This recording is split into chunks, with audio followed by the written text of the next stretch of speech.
এবার যে ছবি দেখাবো, ভাঙড়ের কাঁঠালিয়া বাজারে লাঠিচার্জ করে জমায়েত হটানো কেন্দ্রীয় বাহিনী এবং বিজয়গঞ্জ থানার পুলিশ।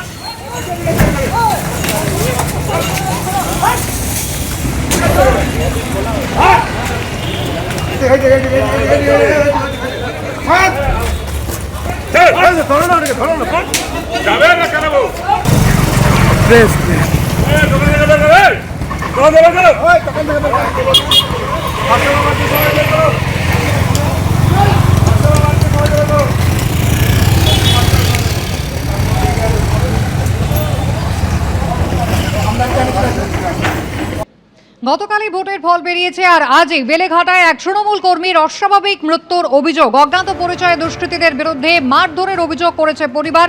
হাসপাতালে নিয়ে গেলে ওই তৃণমূল কর্মীকে মৃত বলে ঘোষণা করেন চিকিৎসকরা। বেলেঘাটায় পুলিশে অভিযোগ দায়ের করেছে পরিবার। বেলেঘাটার কবি সুকান্ত সরণি ঠিক যেখানে আমি দাঁড়িয়ে আছি, এখানেই তৃণমূলের কর্মী বিশ্বজিৎ পট্টনায়কের বাড়ি। ঠিক যেখানে আমি দাঁড়িয়ে আছি এই বাড়ির সামনেই তাকে গত রাতে 11টা নাগাদ এখানে রক্তাক্ত অবস্থায় পাওয়া যায়। পরিবারের সদস্যরা তাকে উদ্ধার করেন, স্থানীয় বাসিন্দারাও ছিলেন। তারা হাসপাতালে নিয়ে গেলে চিকিৎসকরা তাকে মৃত ঘোষণা করে। যেমনটা পরিবারের পরিজনরা জানাচ্ছেন এবং স্থানীয় বাসিন্দারা জানাচ্ছেন, রাত্রি 10:30 নাগাদ তাকে ফোন করেন কয়েকজন এবং বারবার তার কাছে ফোন আসতে থাকে এবং তারপর তিনি যখন বাড়ির বাইরে বেরোন, একেবারে বাড়ির সামনেই তাকে বেধড়ক মারধর করা হয় এবং উত্তেজিত জনতা ছিল, বেশ কয়েকজন ছিল। কতজন ছিল? প্রায় 10-12 জন হবে।